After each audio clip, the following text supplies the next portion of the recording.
Live mula sa GMA Network Center, ito ang 24 oras. Magandang gabi po, Luzon, Visayas at Mindanao. Tinimbang ngunit kulang ang ilan sa mga bigas na ipinamahagi sa ilalim ng programang Bawat Bayan Makikinabang o BBM ng Administrasyong Marcos. 10 kilo ang nakatatak sa balot ng mga bigas pero nang magtimbang ang ilan na bigyan sa Mandaluyong City, lumabas na 8 kilo lamang ang ilan. Giit ng palasyo, pina-blacklist na ng Mandaluyong City Hall ang supplier. Nakatutok si Marisol Abduraman.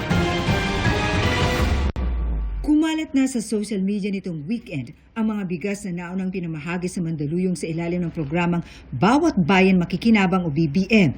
Nakalagay kasi 10 kilo dapat ang bigas, pero nang timbangin, 8 kilo lang. Ang 72 taong gulang na ginang na ito, excited sa bigas na natanggap sa Barangay Highway Hill sa Mandaluyong City kaninang umaga. Pero nang ipatimbang sa kanyang mga kapitbahay, natuklasan din niyang kulang ito ng 2 kilo. Ngayon lang nalaman. Ngayon nyo lang nalaman yan. Kailan binigay sa inyo to? Ngayon, kanina lang. Kanina lang. Hindi kayo nagduda na kulang? Hindi. Kasi medyo kulang. Hindi naman namin iniisip na mga kulang yan. Hindi na nagustuhan ng kapwa niya senior citizen ang nangyari. Mali talaga. Dapat isakto. Nagpunta kami sa barangay kung saan naabutan namin isa-isang tinitimbang ang mga nakapak na tig 10 kilong bigas. May mga nagrereklamo nila kasi sa kanila. Ayon sa mga taga-barangay, ibinabagsak sa kanila ang mga sakong ito galing City Hall na actually nakaselyado. At may laman itong tig-5 sakong tulad nito na naka-indicate na naglalaman ng 10 kilo. Pero nang timbangin, kulang din. May tama yung yung sako niya, may butas. Yung may mga butas sa sako, yan po yung kulang sa timbang. Yun, malamang, ito na yun. Kaya nga tayo nagtataka, ba't lumalabas na 9 kilos lang eh? Yung iba po may Kasi- 8 kilo lang. Kasi ang nakalagay talaga doon sa sako niya, 10 kilos. I'm very sorry that this has happened, pero alam nyo naman, there's no perfect project. Kakasama lang ng loob na maski na gaano kaganda ang proyekto, ay sinasabotahin ng mga ibang tao. Ang Bawat Bayan Makikinabang ay isang national program ng Administrasyong Marcos na layong palakasin ang mga local government units at madala ang direktang suporta ng gobyerno sa mga mahihirap at mga vulnerable. Ang mga pamamahagi ng bigas na bahagi nito ay ginagawa rin sa iba pang barangay sa buong bansa. Katunayan, mismong si First Lady Liza Araneta Marcos ang namahagi ng bigas sa isang barangay sa Mandaluyong din. Kaya nagsalita na ang palasyo sa issue. Hindi po ito na naisin ng Pangulo. Kung ano ang dapat na ibigay sa taong bayan, dapat ibigay. Nakipag-usap na rin umano ito sa Mandaluyong City Hall na nakakaalam-an niya sa nangyari. So ang action po ng supplier, ang sabi po, ang pangako ay papalitan ng buo na 10 kilos ang sako na nakakuha ng 8 kilos. Bibigyan ng additional na 10 kilos na bigas. At hindi na babawiin ang una na ibigay na mga 8 kilos lang. Sabi naman ng City Hall na namamahala sa pagkuha ng di pinangalan ng supplier, lumabas sa kanilang investigasyon na hindi lalampas sa 50 sa 29,500 na sako ng bigas ang nabawasan. Ang sinisisi umano ng supplier ng bigas ay ang kanilang driver at pahinante. Umamin yung isa sa driver o yung pahinante. Talagang tinanggal niya na yung driver at yung sa pahinante. And then, sabi niya sa akin, whatever problem daw, ipasa ko sa kanya. Kumbaga, papalitan niya or magdadagdag siya. Hindi ito sapat ayon sa alkalde. Hindi enough yan na basta mo lang mapapalitan, sorry na lang. Kailangan kang managot kasi hindi po pwedeng kami lang lahat ang sasagot. Blacklisted na ngayon ang nasabing supplier sa City Hall na hindi namin makuhanan pa ng panig dahil hindi pinangalanan ng City Hall. Ang LGU po ay nagdesisyon na i-blacklist ang supplier at may isinasagawa na rin po silang pag-iimbestiga patungkol po dito. Marisol Abduraman, Nakatuto, 24 Oras.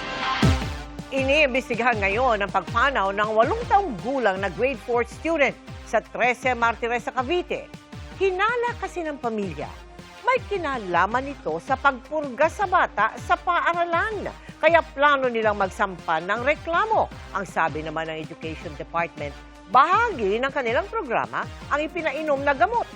Nakatutok si Oscar Oida. Masigla, mabait, masunurin at malambing. Ganyan umano mananariwa sa kanyang magulang ang alaala ng grade 4 student na si Rex na magsasyam na taong gulang na sana sa susunod na linggo. Subalit, pumanaw siya nitong July 3. Kwento ng kanyang mga magulang, nagsimula umunong sumama ang pakiramdam ni Rex makaraan umunong painumin ng pampurga sa kanilang paaralan sa 13 Martires sa Cavite. Nung 11:30, nagsabi na siya sa akin, Mama, half day ako. Bakit na magka mag-half day? Sabi niya, nasusuka ako kasi uminom daw siya pinainom siya ni ma'am niya ng pampapurga. Sabi ko, kailan? Sabi niya, pagkatapos na mama na recess, natulog siya dyan. Pero naglalaba ako dyan, tinitingnan ko siya. Namumula yung dito niya, para, pag ganun ko, atas na nalagnat. Tapos maya po, nagsusuka na siya. Tapos pinainom ko na siya ng mga hanggang gabi, nagsuka na siya. Tapos kunting magsusuka na siya. Tapos pinainom ko siya ng paracetamol. Wala, sinuka din niya. Dinala siya sa klinik kinabukasan pero inilipat sa ospital matapos makita ng doktor ang kanyang kalagayan. Pagdating po doon, sunod-sunod na yung seizure niya. Hindi na namin sunod-sunod na talaga. Hanggang sa 50-50 na siya. Inidikan na siya sa yung ng puso niya. Ayun, patay na po siya nung pagkagabi na. Tinigilan na po ng doktor yung pag-revive niya. Nire-revive pa po siya. Lumalaban siya, ma'am. Masagat talaga mawala ng anak. Marami. Base sa death certificate ni Rex, septic shock ang ikinamatay nito dahil sa central nervous system infection. Walang ibang nakikitang dahilan ng mga magulang ni Rex kundi ang anilay pampurgang ipinainom sa kanilang anak. Masakit para sa akin, ma'am, kasi hindi ko naman talaga alam yan na papainom ang anak ko . Kasi kung alam ko lang po, hindi po yan makakainom kasi sobrang lusog yan. Sa isang pahayag na ipinost sa social media, nagpaabot ng pakikiramay ang Department of Education o DepEd sa naulilang pamilya at mga mahal sa buhay ng bata. Kanina, nakipag-ugnayan na rin ang kanilang mga opisyal sa eskwelahan maging sa mga pulis para sa ikareresolba ng insidente. Anila, ang ipinainom na gamot pampurga ay bahagi ng kanilang programa. Normally kapag magsisimula na yung feeding program, nagkakaroon na po tayo ng deworming kasi siyempre pag nag-feeding tayo, kailangang malinis doon sa mga worms. Sa ilalim ng programa, pinahihintulutan ang mga guro na mag-administer ng pampurga sa ilalim ng gabay ng mga school health personnel. Trained and oriented po sila and then binabantayan po sila of these adverse events following deworming, kaya po nakuha po natin kaagad yung report of several cases of adverse events following deworming at nakapag-responde naman po yung mga health personnel dito po sa DepEd. May mga naranasang adverse effects ang ilan sa mga nakainom nito pero di naman daw humantong sa pagkamatay. Yung report sa amin, 7 yung nakaranas ng adverse effect or side effect nitong deworming. Pero after a day, okay na sila, namanis naman sila ng kanilang mga magulang. At nandito na sila, pumasok na yung mga kabataan. Kailangan may laman yung tiyan bago ipainom yung gamot. The most common side effect will be gastrointestinal symptoms or yung mga pananakit ng tiyan or pagsusuka. It happens in around less than 10%, pero base nga sa aming report, less than 1% nga lang po ang nagka-adverse event. Suspecha ng tiyuhin ni Rex, wala sa kondisyon ang bata nung ito'y painumin ng pampurga. Dapat, kung bago niya bigyan ng gamot, dapat kinonsidera niya yung vital sign ng bata. Kasi na-inorientation naman sila . Kung may kain, may sipon, may sakit, na may nararamdaman. Plano ng pamilya ni Rex na ireklamo ang anilay mga responsable sa pagkamatay niya. Sana, ma'am, tulungan naman kami. At saka kung pwede lang nga, ma'am, magpakita kagad sa kung talaga kusaan loob mo, tumulong sa amin. Kung talaga wala ka namang kasalanan, magpakita ka sa amin. Huwag ka magtago. Ngayong araw din, nagtungo ang mga magulang ng biktima sa National Bureau of Investigation upang idulog ang nangyari sa kanilang anak. Pero ang Philippine National Police nagsasagawa na rin ng investigasyon kaugnay ng insidente. The Chief of Police of Trece Martires is already coordinating with the DepEd. This does not mean na meron po tayong nakikitang negligence or any liability there, but there was a death and a child at that. So yung Chief of Police po natin ay kasalukuyang nakipag-coordinate sa DepEd for the conduct of a joint investigation. Samantala, nakiusap naman ang DepEd sa publiko na maging mahinahon at huwag munang magusga hanggat di lumalabas ang resulta ng investigasyon. Kaya nag-provide kami ng psychological first aid sa mga nurses natin. And doon mismo sa teacher na nag-administer ng deworming. Sa social media may mga nare-receive daw siyang mga counting threats ganyan or pangiinsulto. Oscar Oida, nakatutok 24 oras.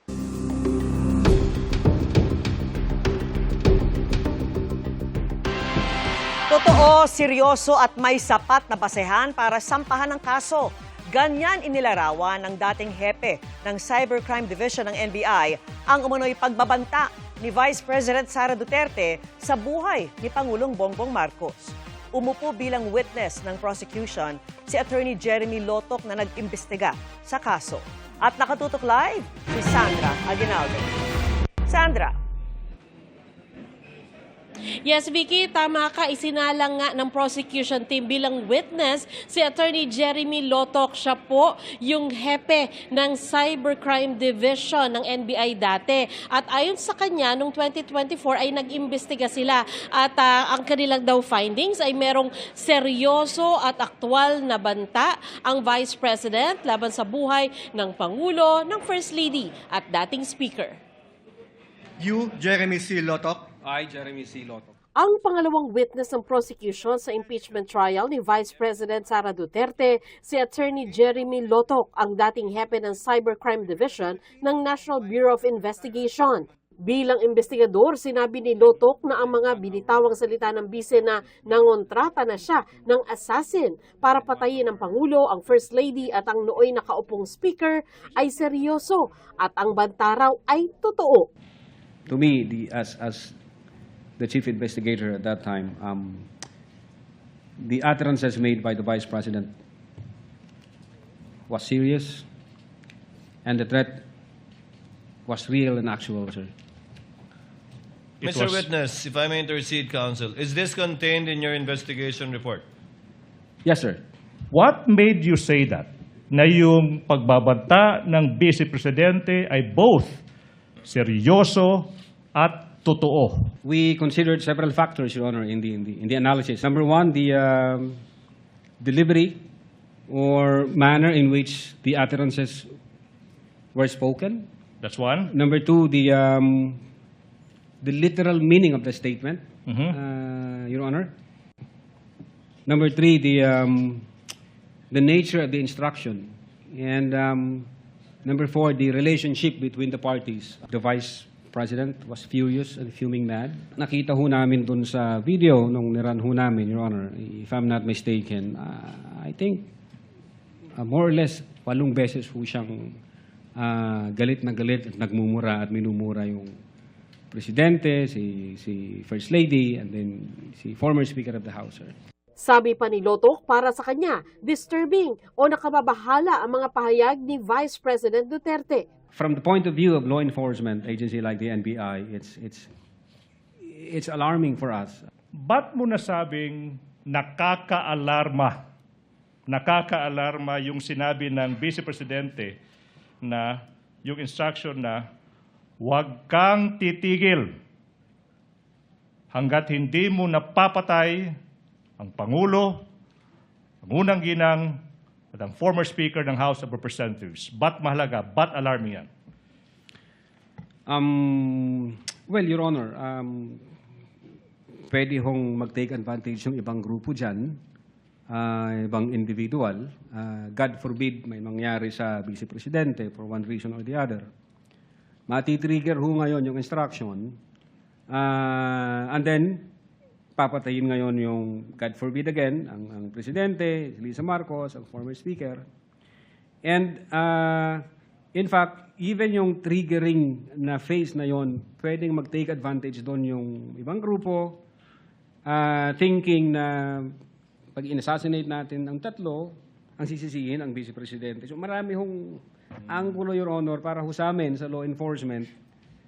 Medyo magiging disorder, magiging chaotic, magiging anarchy yung society pag Sa pag-iimbestiga raw nila sa umunay pagbabanta ng bise sa buhay ng Pangulo, nakahanap pa sila ng iba pang video bago pa man ang November press conference ng bise.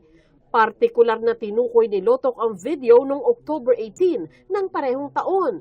Ilang bahagi nito ang pinalabas sa harap ng senator judges. Gusto ko tanggalin yung ulo niya ba?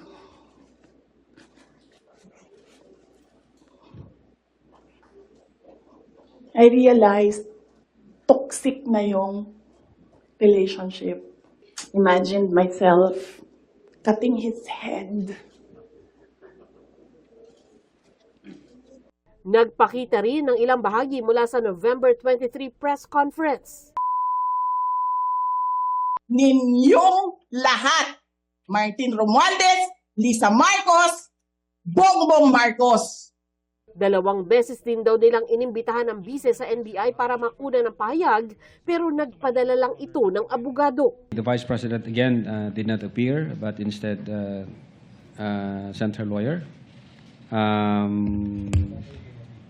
with another letter. Another letter? Yes, Your Honor, submitted to the Office of the Cybercrime Division. Sinasabi doon, we must state the obvious.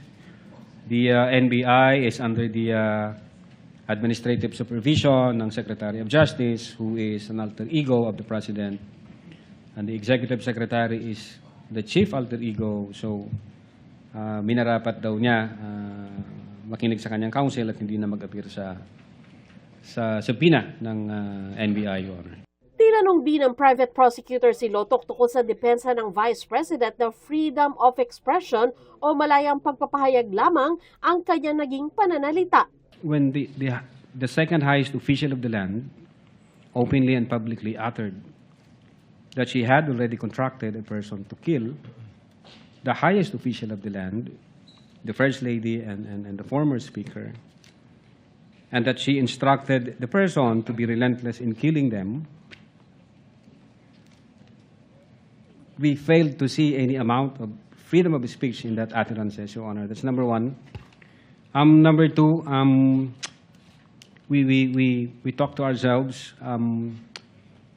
If we allow the argument that it is within the bounds of freedom of speech, if we allow that to become the norms of our society, then who would prevent anybody from doing the same to anyone? Matatanda ang nagsampa ng reklamo ang NBI sa Justice Department na nagsagawa naman ng preliminary investigation. Sabi ni Lotoc, base sa kanilang investigasyon, may sapat na batayan para masampahan ng kasong kriminal ang bise. Was there enough basis to file a criminal complaint, as you did, for the crimes you charged the Vice President with? Prima facie evidence only, ha? Not as to whether or not she indeed committed it or not, because only a court of justice can determine that. Yes, Your Honor. Based on our findings, we believe that the Vice President committed the crime of grave threats and inciting to sedition. Only insofar as satisfying the requirement of prima facie evidence sufficient to file a case. Prima facie evidence with reasonable certainty of conviction. Vicky, natalakay din dito yung kahilingan naman ni NBI Chief Melvin Matibag na sana daw ay salang na siya sa witness stand dahil meron siyang biyahe abroad. Gusto niya sana ay makapag-testify na siya ngayong linggong ito. Pero tinutulan po yan ng depensa at inaantay pa po natin ang desisyon ng impeachment court tungkol dyan. Vicky? Maraming salamat sa iyo, Sandra Aguinaldo. Mga kapuso, hindi na nakapagmarcha ang babaeng graduating student sana matapos mamatay ng mahulog umano mula sa isang tricycle sa Balagtas, Bulacan. Pero duda ng kanyang pamilya, may foul play. Nahuli kamyan at nakatutok si Dano Tingkungko. Kuha ito sa CCTV pasado alas 11 ng gabi ng Miyerkules, July 8 sa Barangay Borol 2nd sa Balagtas, Bulacan. Sumakay ng tricycle ang isang 23 anyos na babaeng kinilalang si Florence Lai Claro. Maya-maya, narinig sa kuha ng isa pang CCTV ang tila malakas na paglagapak bago sumigaw ang ilang residente. Sa isa pang anggulo, nakitang huminto ang tricycle na ito at bumaba ang driver para tingnan ang nangyari. Hindi nahuli cam pero nahulog na pala noon sa tricycle si Claro at nabagok ang ulo. Pero tuloy lang ang andar ng tricycle. Kinilangan pa umanong habulin ito ng isa pang tricycle bago balikan ang biktima. Pagdating doon, nireport sa amin na tumalon. Hindi naman nireport na galing sila sa ospital na, tinanggihan. So tulog yung bata, tinatanong ko kung nakainom ba, kung paano ba. Inunat ko yung paa niya, ginigising ko siya sa mukha. Ate, gano'n lang. Tapos talagang naghihilik lang siya. Ang kwento raw kasi ng tricycle driver sa kanila, tumalon umano si Claro kaya nabagok ang ulo. Sa halip na idiretso sa ospital, iniuwi muna ang biktima sa bahay ng kanyang kaanak. Noon pa lang nagpa siyang isugod sa ospital ang biktima na namatay kalaunan dahil sa matinding pagkakabagok. Gagraduate pa naman si Claro nung araw na yon, pero dahil wala na siya, ang pamilya niya ang dumalo sa graduation. Tagal na panahon nag-aral ang anak ko. Graduation day, hindi nakaaten ng anak ko. Saan nila nilagay sa kabaong? Na dapat ang anak ko masaya na umaakyat dahil sa pagtsatsaga, pagsasakripisyo, paghirap, lahat dinanas ng anak ko. Yung kapatid ko, sobrang bait niyan. Bukod sa nanghihinayang, nagdududa rin ang pamilya. There's something na missing talaga po dun sa story.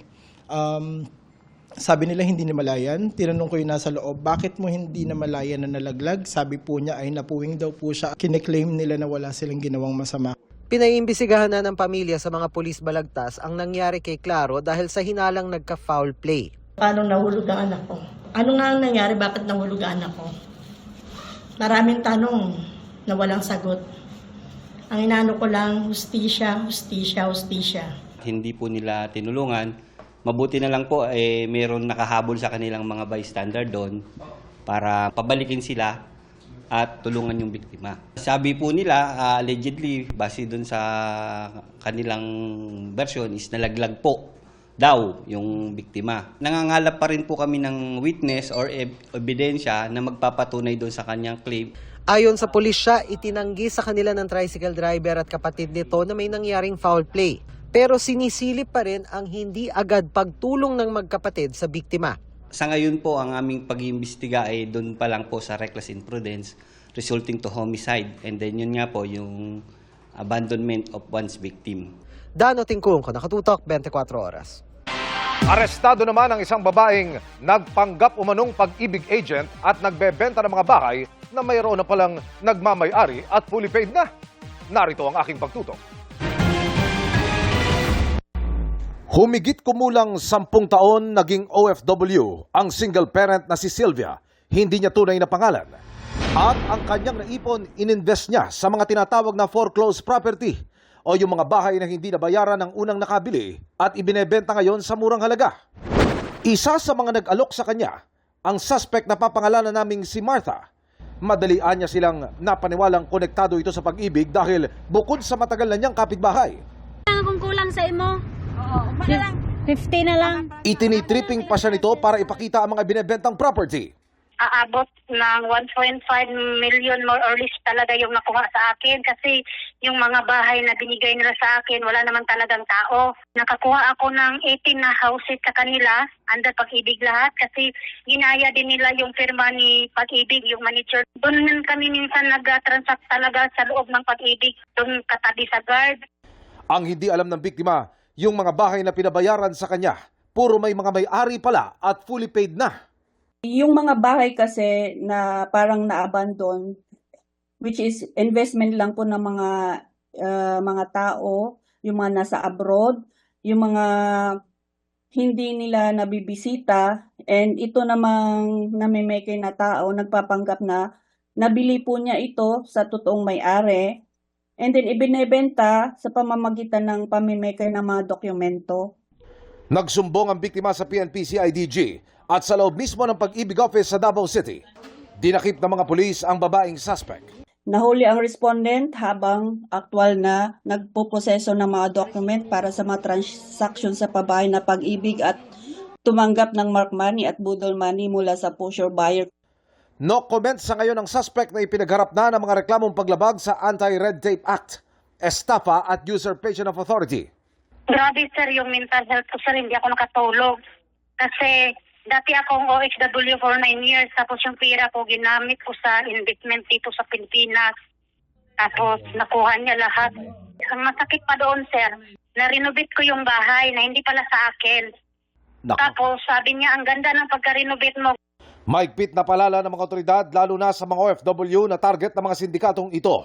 Sa mga bumibili ng property, mas mainam po talaga na makausap ang totoong may-ari ng mga property na binibili natin. Maging maingat sa lahat ng mga transactions na pinapasukan nila, lalo na transactions with the government offices.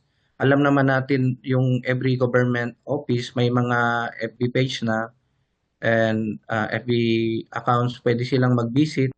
Emil Sumangil, Nakatutok, 24 Oras. 3 buwang suspendido ang isang tanod sa Dagupan City dahil sa pananakit sa 2 menor de edad. Inakusahan niya ang dalawa na pagiging sangkot sa pagnanakaw. Ang nahulikam na pananakit sa pagtutok ni CJ Torida ng GMA Regional TV.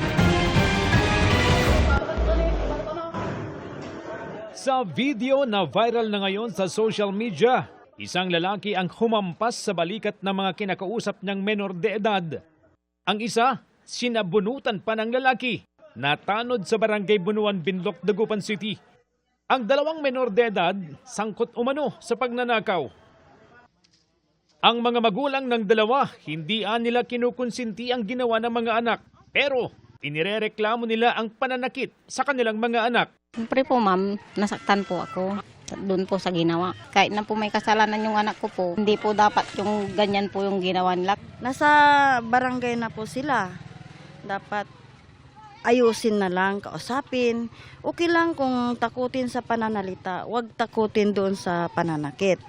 Kasi masakit po sa amin bilang magulang, ma'am. Ayon sa punong barangay, 3 buwang suspendido ang tanod. Sabi umano sa kanya ng tanod, nadala siya ng emosyon. The following day po, ma'am, doon ko siya na one-on-one and then inalam kung bakit na ganun ang ginawa niya. Sabi naman niya, nabiglarang talaga siya. Aminado naman siya na kasalanan po niya. Batay sa record ng barangay, ilang beses nang inireklamo ang 2 menor de edad dahil sa pagnanakaw. Gayunman, giit ng alkalde ng Dagupan, may tamang prosesong dapat sundin, lalo't mga menor de edad ang sangkot sa insidente. Humingi kami ng legal advice din po. I-coordinate din namin sa PNP and then sa DSWD and the LGU po kung ano yung pwedeng gawin na legal para sa mga bata na yan, lalo na po yung pagdidisiplina ng mga bata, ng mga magulang. Mula sa GMA Regional TV, CJ Torida, Nakatutok, 24 Oras. Sa Miyerkules o sa July 15, matatapos ang gamutan kay Senator Rodante Marcoleta na ayon sa PNP General Hospital ay fit to travel na. Kasalukuyang nasa PNP General Hospital si Marcoleta kung saan tinatapos ang paggamot sa kanyang mild pneumonia. Pagkatapos nito ay pwede na siyang ilipat kung saan itatakda ng Sandigan Bayan. Kung matatandaan ay diniretso ang senador sa ospital matapos makaramdam umano ng pagsama ng pakiramdam kasunod ng pag-aresto sa kanya para sa kasong plunder.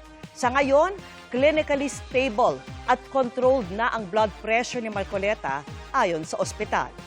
Itinalaga ni Pangulong Bongbong Marcos bilang bagong kalihim ng Department of Health si Dr. Jose S. Pujalte Jr. Inanunsyo yan ng palasyo kasunod ng pag-resign ni Ted Herbosa dahil sa kanyang kalusugan. Ayon sa palasyo, malawak ang karanasan ni Pujalte sa pagiging doktor, hospital administrator, guro at lingkod ng bayan. Dagdag nito, mahigit 3 dekada nang nagsusulong ng pampublikong kalusugan si Pujalte. Nagsilbing presidente si Pujalte ng Philippine Orthopedic Association at ng ASEAN Orthopedic Association. Siya rin ang founding president ng Philippine Shoulder Society at founding member ng Philippine Spine Society. Mga kapuso, malayo na ang bagyong Inday na lumabas na ng Philippine Area of Responsibility nitong weekend pero patuloy na uulanin ang ilang bahagi ng bansa. Dahil pa rin yan sa Southwest Monsoon o Habagat. Ayon sa Pag-asa, nakakaapekto yan sa malaking bahagi ng Luzon at posibleng magdala ng malakas pero hindi naman matagal na mga buhos ng ulan. Patuloy pong magdala ng payong dahil base sa datos ng Metro Weather, bukas ng umaga posibleng ulanin na ang ilang bahagi ng Central Luzon. Madaragdagan yan pagsapit ng hapon. Posible ang malakas na ulan sa ilang bahagi ng Cagayan Valley at Cordillera Administrative Region sa Luzon, gayon din sa ilang bahagi ng Davao Region, Soc-Sargen at Northern Mindanao. Ilang araw na po ang pag-ulan kaya iba yung pag-iingat dahil bukod sa baha, mataas ang tsansa ng landslide. Sa Metro Manila, may tsansa rin ng mga pag-ulan sa hapon. Samantala, isa na namang bagyo ang inaasahang papasok sa PIR ngayong gabi o bukas ng umaga. Yan po ang Tropical Depression Haishem na tatawagin sa local name na bagyong Josie. Sa forecast track ng Pag-asa, posibleng lumakas at maging tropical storm ang bagyo. Gayunman, hindi ito inaasahang magtatagal sa loob ng PAR dahil posibleng lumabas din ito agad at humina ulit sa isang low pressure area. Hindi rin ito nakikitang makakaapekto sa lagay ng panahon sa bansa. Patuloy pong tumutok sa updates.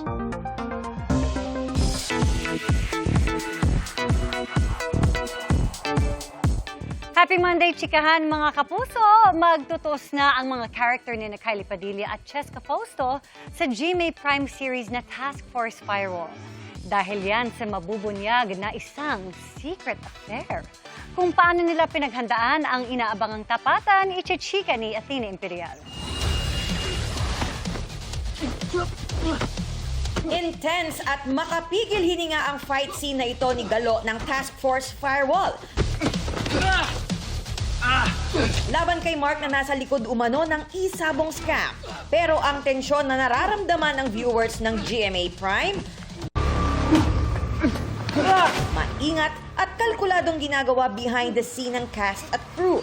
Pero mga kapuso, di lang ang pagtugis sa utak ng sindikato ang kaabang-abang, kundi ang mga sikretong malapit ng mabuking. Ay, parang awa mo na. Wag mo ako paglaruan, please. Seryoso ako, Isa. Hindi ko alam kung sino sa inyo ang nagsasabi ng totoo. Si Isa, played by Kylie Padilla, matutuklasan na ang affair ng kanyang asawa at ng team member sa Task Force Firewall na si Leila, played by Cheska Fausto. Paano kaya ang mangyayaring harapan? They're both agents, so hindi to sabunutan. Typically, di ba, pag mistress scenario and real wife scenario, catfight yan. Puro yung mga salita na binabato sa isa't isa, sabunutan. Pero dito, hand-to-hand combat. So dito mapapakita talaga, ganun pala ganun pala kung makipaglaban yung mga agents. Mabilis lang daw ang rehearsals para sa kanilang paghaharap. Pero ang taping para sa eksena, tumagal ng ilang oras. Yung rehearsal namin for this scene parang nasa 30 minutes lang eh. Pag tinuro na namin on the day pag tinuro na nila sa amin on the day ng taping, medyo choreo na lang. We shot it in the morning, so around 10 a.m.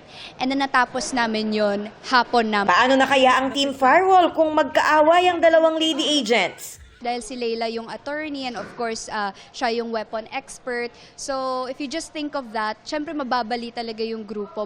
Abangan ninyo kung mawawala ba talaga siya sa firewall o hindi. Yun din ang gusto ko ma-observe ng mga tao na behind all the drama, in the end, magka-teammate pa rin si Isa and Leila. And you'll see why. Athena Imperial, updated sa Showbiz Happenings. Inirekomenda ng National Bureau of Investigation o NBI na sampahan ng reklamong reckless imprudence resulting in 2 counts of homicide si dating Ateneo head coach Tab Baldwin. Inirekomenda yan ng NBI sa Department of Justice o DOJ kaugnay ng pagkamatay ni Rene Baterbonia at Divine Adili. Pinasasampahan din ng reklamo ang 6 na assistant coach at isang physical therapist ng Ateneo men's basketball team. Inirekomenda rin sampahan naman ng reklamong simple negligence resulting in homicide ang athletic director ng Ateneo at ang magkapatid na may-ari at co-manager ng resort sa Dipocalao, Aurora. Nauna na ring naghain ng rekomendasyon ang PNP-CIDG noong July 1 para sa reklamong homicide at reckless imprudence resulting in homicide at reklamong paglabag sa Anti-Hazing Act laban kay Baldwin at iba pang coaching staff. Parehong susuriin ito ng DOJ para malaman kung may sapat na ebidensya at kung anong kaso ang dapat na ihain. Hinihingan pa namin ng pahayag ang mga pinasasampahan ng reklamo. Mga kapuso, 3 ang nasawi sa isang bayan sa Davao Occidental dahil sa bahang dulot ng habagat at bagyong Inday. May mga landslide at buhawi naman sa ibang lugar. Nakatutok si June Veneracion.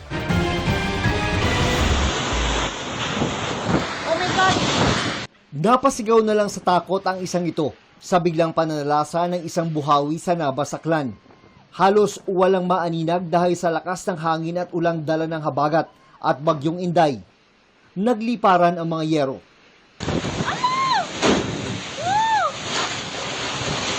Wala naman naiulat na nasaktan. Lakas no! Patay! May buhawi ring nanalasa sa Santa Cruz Occidental, Mindoro na halos magpatumba sa mga puno ng nyog. Halos liparin din ito ang mga bintana at bubong ng isang bahay, habang tuluyang nawasak ang iba pa. Nagpabuwal din ito ng mga puno sa loob ng 5 minuto lang na pananalasa.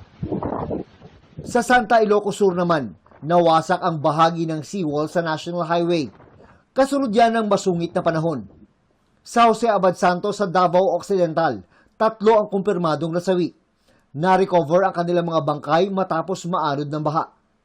6 pa ang nawawala at patuloy na pinaghahanap. Nagkaroon din ng landslide sa Salama, Banisilan, Cotabato, bunsod ng malalakas na pag-ulan. Hindi madaanan ang mga kalsada. Patuloy ang assessment, monitoring at response operations upang matiyak ang kaligtasan ng mga apektadong residente at mapabilis agad mabuksan ang mga daan. June Veneracion, Nakatutok, 24 oras. Hindi bababa sa 27 individual ang nasawi sa sunog sa isang bar sa Chatuchak sa Bangkok, Thailand.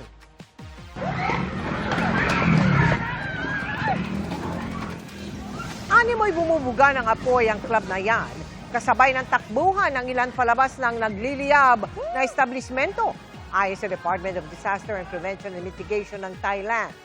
Mahigit 6 na po ang sugatan, 22 sa kanilang nasa critical na kondisyon. Kwento ng isa sa mga nakaligtas, mabilis na napuno ng usok ang establishmento matapos magkasunog. Posible raw na nagsimula sa stage ang sunog, kaya nagtakbuhan ng mga tao sa likurang bahagi ng club. Pero walang daan palabas doon. Bumisita roon kanina ang Thai Prime Minister at sabi niya, walang malinaw na karatula kung nasaan ang mga fire exit. Ayon sa mga opisyal ng Bangkok, may 2 fire exit sa bar, pero nahaharangan ng mga beer crate at mesa. Batay sa inisyal na investigasyon, posibleng sumiklab ang sunog dahil sa electrical short circuit sa aircon ng club.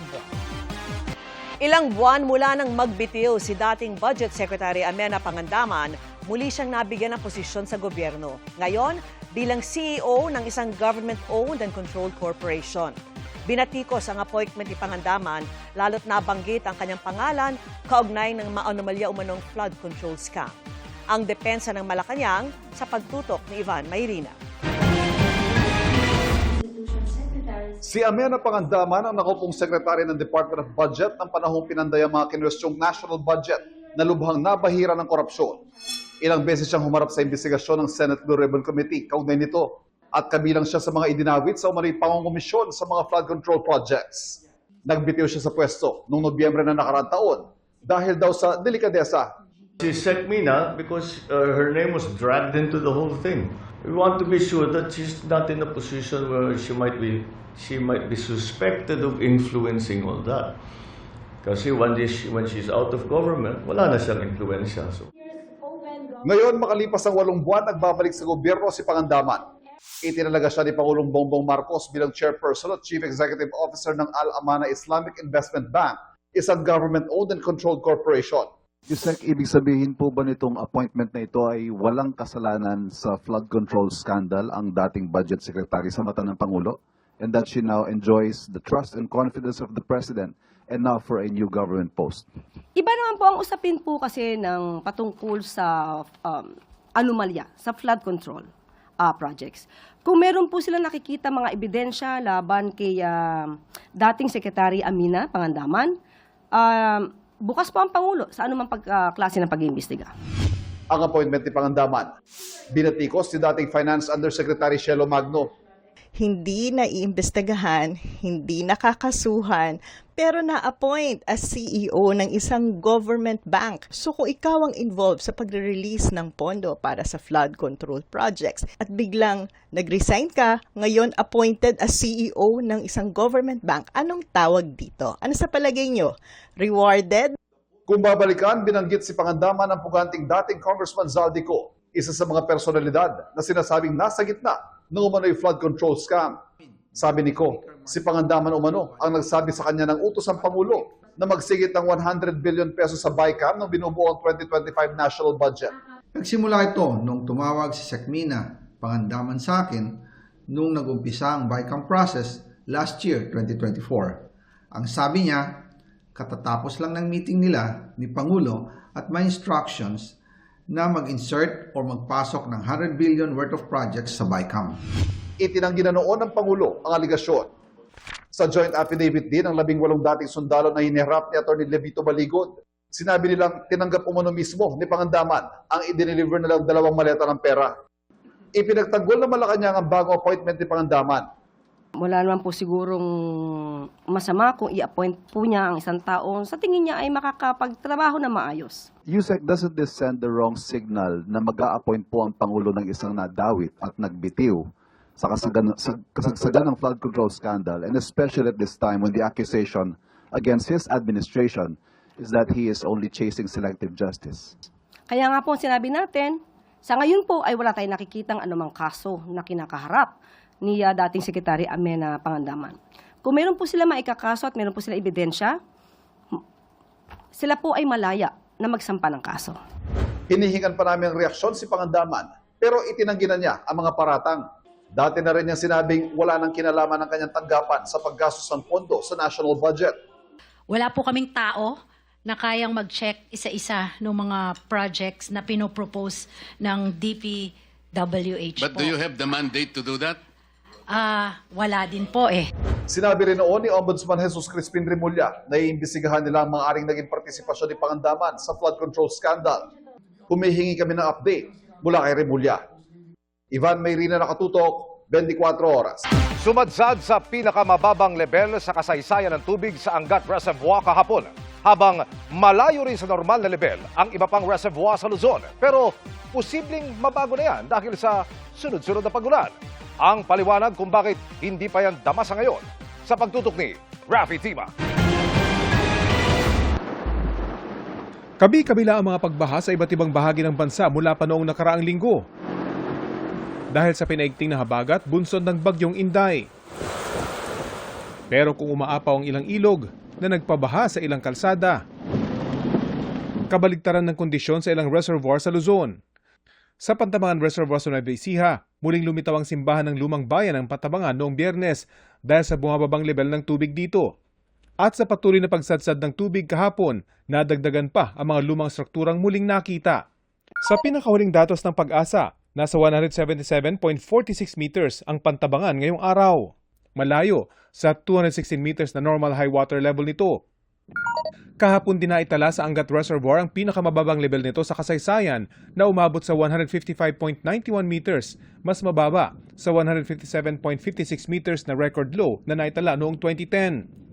Bagaman bagyang umakyat sa 156.09 meters ang level ng tubig sa Angat ngayong araw, malayong-malayo pa rin yan sa 210 meters na normal high water level nito. Meron po tayong tinatawag na lag time. So yung iba po kasi mga pag-ulan ay nabuhos doon po sa mountainous area po ng watershed. So meron pa pong time para bumaba yung tubig mula sa bundok, papunta po doon sa or makapag-report siya ng positive or pagtaas ng level ng tubig po sa isang dam. Sabi ng Pag-asa, ngayong araw, lahat ng reservoir sa bansa umangat dahil sa mga pag-ulan. Kapag ganito pong season talaga, lahat po ng dam is pababa po yung trend. So pagdating po ng mid-July to end ng July up to first week or sa start po ng August, doon po nagre-recover po yung or recovery period ng lahat po ng minomonitored na dams po dito sa Luzon. Gayunman, mas mababa pa rin sa 160-meter critical level ang Angat na pangunahing pinagkukunan ng tubig ng Metro Manila. kapag ka meron po tayong ine-expect na bagyo na talagang dadaan po sa watershed po ng Angat. Yun po talaga yung may significant na kumbaga dagdag po dun sa level ng tubig ng Angat. Sa kabila ng mga nagdadating ang bagyo, dapat pa rin umanong pagandaan ang paparating na very strong El Nino na mararanasan sa bansa ngayong taon at tatawid hanggang 2027. Rafi Tima, nakatutok, 24 oras. Isang light craft landing station ang pinasinayaan sa Camiguin para mapadali ang pagbiyahe roon. Tugon po yan sa tumataas na demand ng mga turista sa isla ayon sa Pangulo na nagpasinaya sa landing station. Ininspeksyon din ng Pangulo ang Benoni Port Operations Building sa lugar. Mas komportable ito para sa mga biyahero lalo na kung stranded sila kapag may mga kanseladong biyahe dahil sa masamang panahon.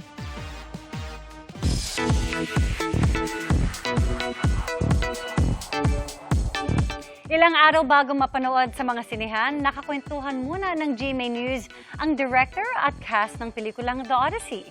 Isa dyan si Matt Damon na aminadong ito ang pinakamahirap niyang ginawa sa kanyang 38-year movie career. Narito ang report ni Lin Ching.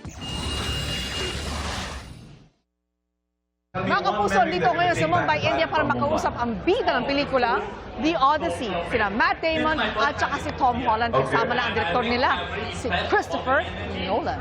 It was a nightmare in all the right ways. Yan ang pabirong sinabi ni American actor Matt Damon tungkol sa hirap na pinagdaanan niya to play Odysseus, ang hero sa 3,000-year-old Trojan story ng Greek poet na si Homer.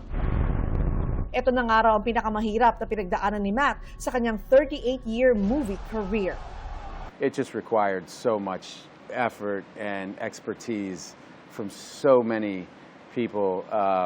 We all were pushed harder than we've ever been pushed. Having worked with Matt twice before this, what was that one factor that you saw in him that you decided he is your perfect Odysseus? If you look at Matt's other performances, he's often an accessible everyman, you know, whether he's playing the character in The Martian, or We Bought a Zoo, or Good Will Hunting, or whatever.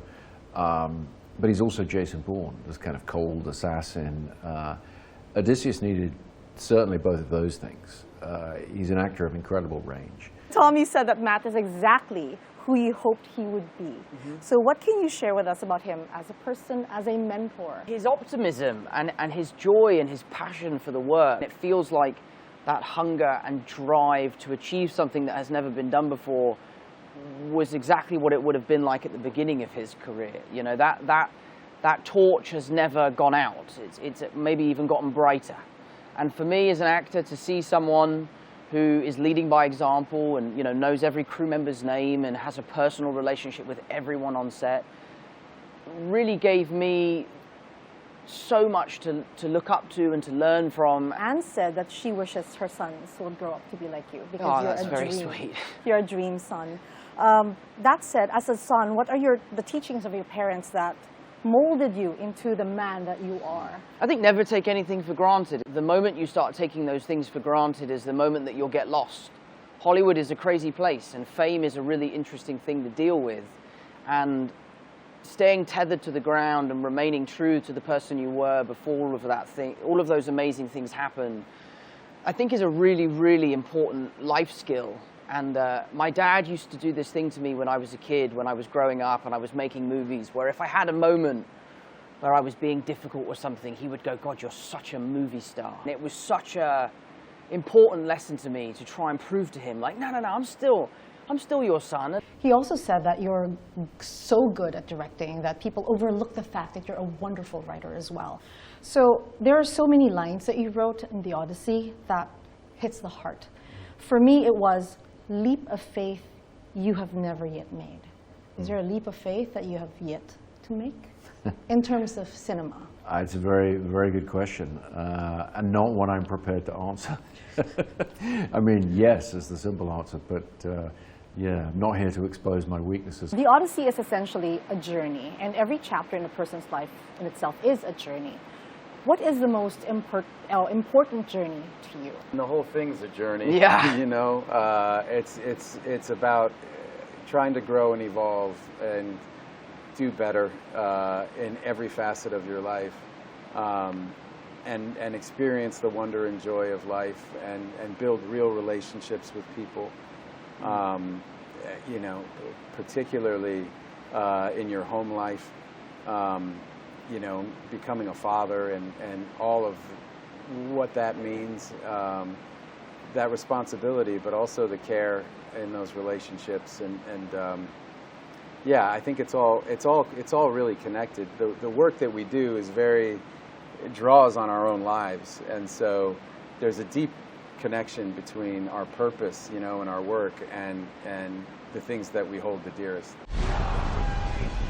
Mula sa Mumbai, India, ako si Linching, nakatutok 24 oras.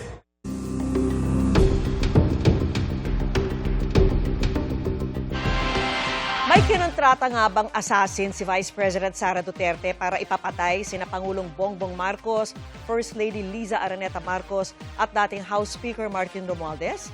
Isa po yan sa mga inusisa sa nagpapatuloy na impeachment trial ng Vice. At mula pa rin sa Senado, nakatutok live si Joseph Moro. Joseph.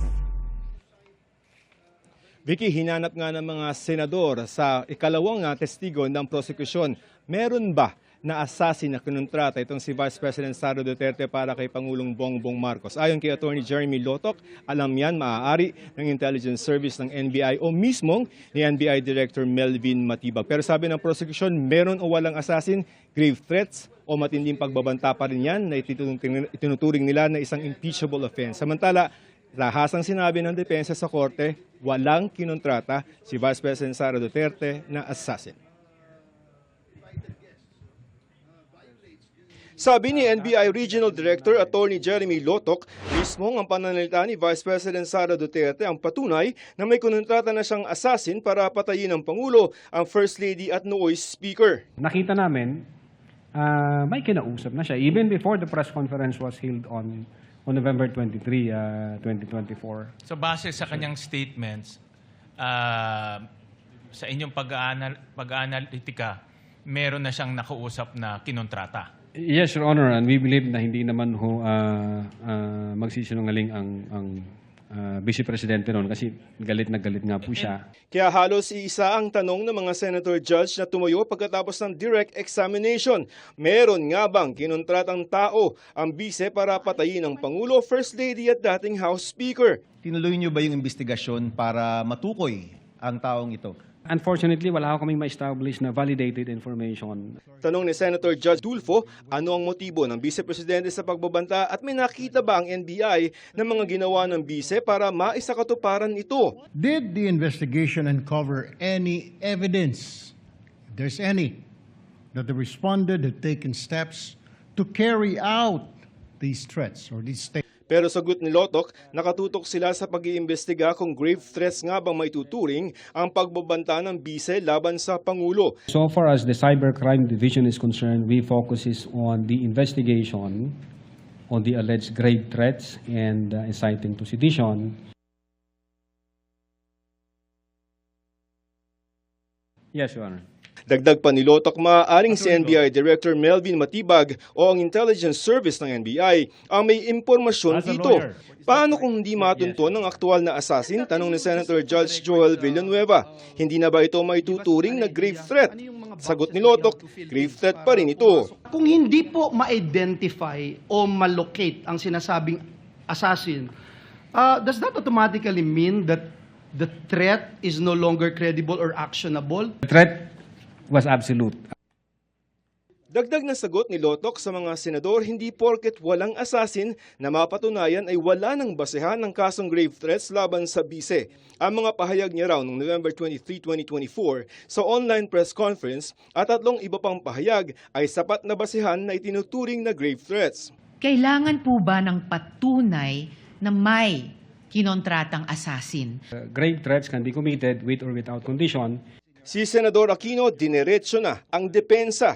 Tila hindi raw niya kasi nakikita sa mga nakalipas na panahon na itinanggi man lamang ng Vice na may kinausap siyang papatay sa Pangulo. Sagot ng depensa, wala. Magpapakita raw sila ng ebidensya. You're not denying that the Vice President spoke to a hitman? No, we are denying that, Your Honor. Bukod sa isyu ng assassin, tinanong din ng ilang mga senador kung bakit mali-mali ang mga petsa ng mga dokumentong hawak ng prosekusyon. Halimbawa, paano raw nangyari na meron ng complaint affidavit ng pagbabanta ng bise noong November 6, 2024, gayong sa parehong petsa ay inilalabas pa lamang sa subpoena para sa mga posibleng testigo. Ipinunto rin na November 6 ni hindi pa nangyayari ang online press conference ng bise kung saan ginawa ang umunoy pagbabanta. November 6 pa lang, minamanmanan na si Vice President? No, Your Honor, I believe that's a typo yung date. We shall await. Let the document speak for itself.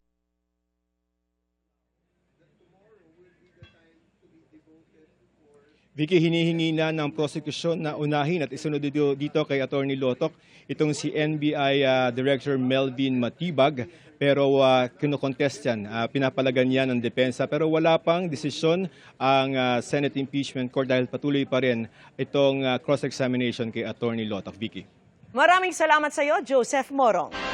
Matapos ang makasaysayang niyang paglalaro sa Wimbledon, umakyat na sa ika-28 pwesto ang ranking ni Pinay tennis star Alex Ayala sa Women's Tennis Association o WTA.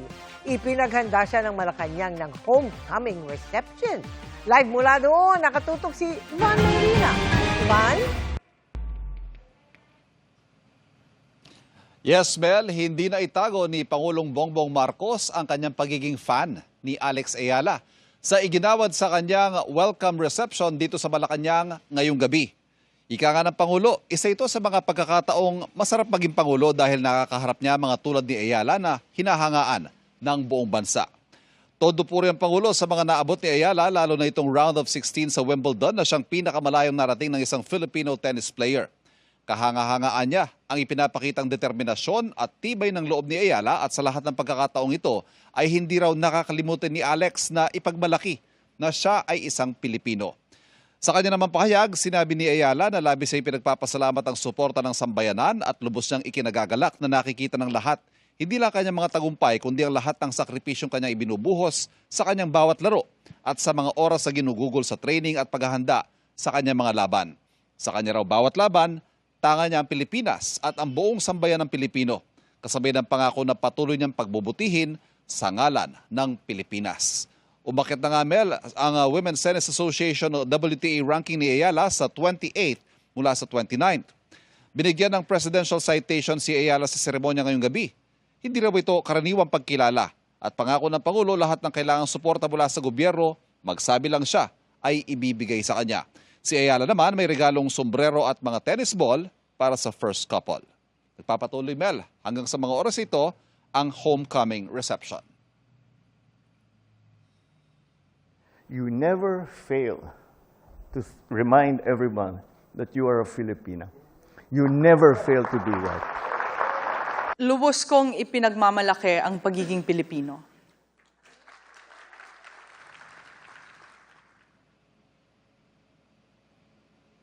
At yan, Mel, ang latest mula dito sa Malacanang. Balik sa'yo.